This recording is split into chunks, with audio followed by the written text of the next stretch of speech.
Allegation लगा रहे हैं आप पर, क्या कहोगे? जी बिल्कुल, उन्होंने हाउस में ये बात रखी है कि हमारे फ़ोन भी टैप हो रहे हैं, हमारी रैकिंग की जा रही है या समथिंग किसी और भी तरीके से उन्हें डराया धमकाया जा रहा है।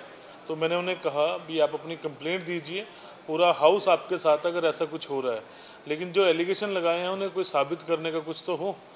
जो एलिगेशन लगाना आसान है उसे साबित करना बड़ा मुश्किल है।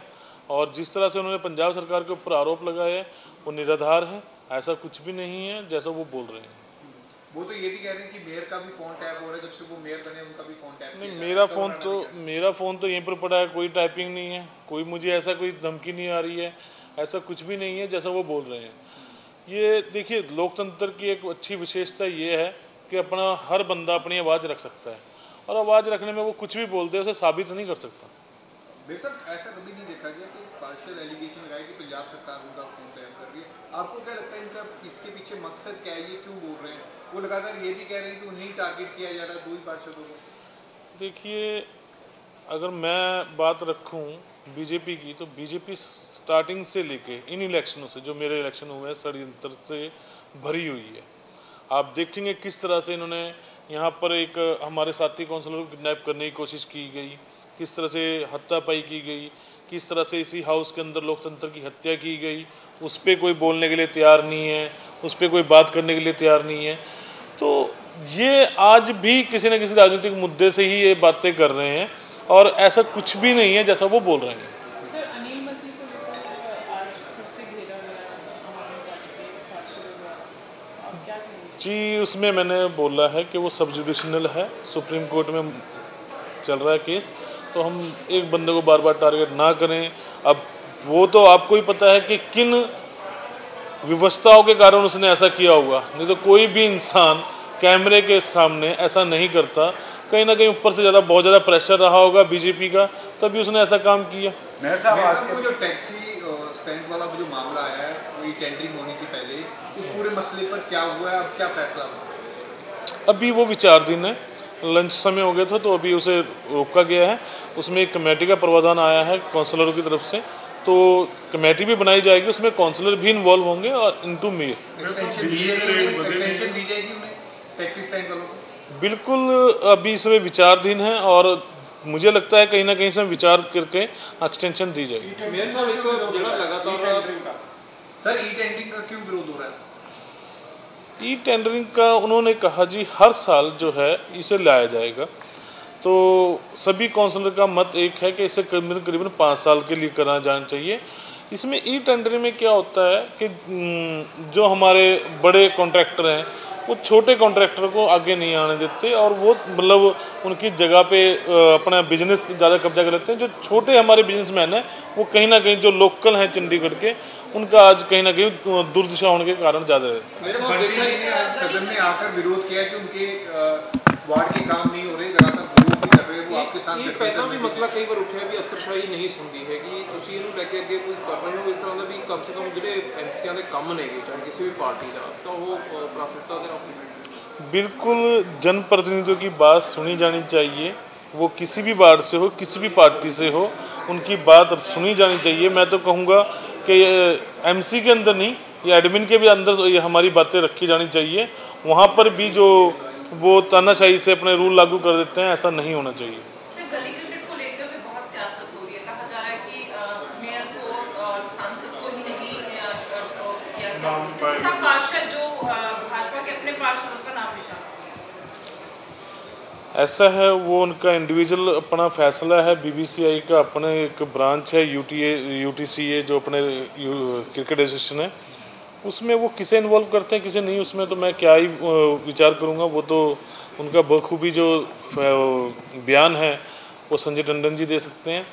लेकिन जो मुझे संज्ञान में आया कि हाउस के माध्यम से कि पिछले वर्ष जब गली क्रिकेट हुआ तो उसमें किरण खेर जी का नाम था, अनूप गुप्ता जी का भी नाम था, और ये जो खेल की प्रतिभा है ये राजनीति से ऊपर उठ के होनी चाहिए, और अगर ऐसा कुछ था तो उन्हें कर लेना चाहिए था।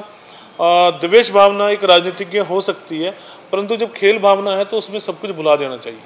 सर, बिजली की दरें बढ़ने वाली है, उसको लेकर क्या कहना? जी बिल्कुल उसका जो हम है विरोध कर रहे हैं। बिजली की कीमतें नहीं बढ़ी जानी चाहिए। और दूसरा, जितने भी जनप्रतिनिधि हैं उनकी भावनाओं को ध्यान में रखते हुए हमसे ज़रूर एक बार उन्हें मीटिंग करनी चाहिए। उसमें हमारे नवनिर्वाचित सांसद जो मनीष तिवारी जी है वो भी हों और हमारे कुछ पार्षद साथी भी हों इन टू मेयर।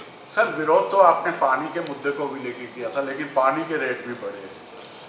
अब तो सर ये इनक्रीजेबल हो गया ना, अब तो बढ़ गए हैं, अब तो इस पर अब क्या करेंगे पानी? बिल्कुल, आप देख रहे होंगे कि आज चंडीगढ़ के अंदर छोटी से लेके बड़ी कोई भी बात हो, मुद्दा हो, तो उसमें हमारे गवर्नर साहब ज़रूर इन्वॉल्व होते हैं। तो मुझे नहीं लगता कि गवर्नर साहब इतनी छोटी मोटी बातों में, जो हाउस की बातें हैं उनमें इन्वॉल्व हों।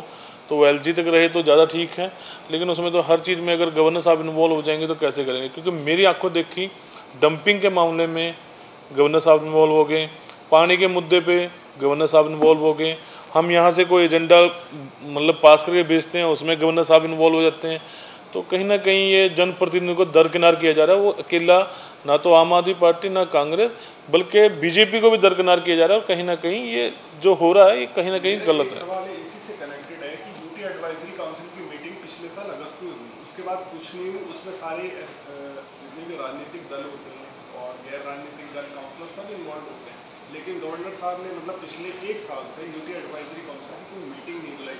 ये आप बता रहे हैं कि वो अपने लेवल पे फैसला लिए जा रहे हैं, आप चाहते हैं कि यूटी एडवाइजरी काउंसिल की मीटिंग हो जिसमें ये सारे एजेंडे आए, वो रूल कर देते हैं। बिल्कुल, मैं तो चाहूँगा कि इसमें होनी चाहिए मीटिंगें और उसमें जनप्रतिनिधियों का हिस्सा होना चाहिए, क्योंकि जनता की आवाज़ है। हम जनता से चुन के आए हुए हैं, हम जनता के बीच रहते हैं, उनकी समस्याएं अच्छी तरह से जानते हैं। तो जितने भी जनप्रतिनिधित्व, जितने भी पार्टी के प्रतिनिधित्व करते हैं, उन सभी को बुलाना चाहिए और उनसे बात करनी चाहिए। सर, एक वाटर सप्लाई का प्रोजेक्ट जो अमित शाह जिसका उद्घाटन करेंगे 24 घंटे की वाटर 24/7 का स्थिति तो मैम उनकी तो तैयारियां चल रही हैं कि 24/7 किया जाना चाहिए और लाइन वगैरह डाल चुके हैं और तकरीबन मतलब 4 तारीख को उसका इनॉग्रेशन है, उसकी तैयारी पूरी हो चुकी है। आपने कुछ प्लानिंग की है कि गृह मंत्री आ रहे हैं, कोई मुद्दा आप भी उठाएंगे उनके समक्ष? जी, समय मांगा है, अगर मिला तो मैं ज़रूर अपने यहाँ की चंडीगढ़ की जो समस्याएं हैं वो ज़रूर उन्हें बताना चाहूँगा, अवगत कराना चाहूँगा। सर, आपने तो 24 घंटे पानी देने का ये कहा था कि 24 घंटे पानी नहीं चाहिए, 2-2 घंटे पानी सफिशेंट आ जाना चाहिए, आपने विरोध किया था, उस पर आपका क्या कहना है? ये 24/7 जो है ये 2019 में हाउस में पास हुआ, ये हमारे समय में पास नहीं हुआ और आज उसे लागू करने की बात आ रही है।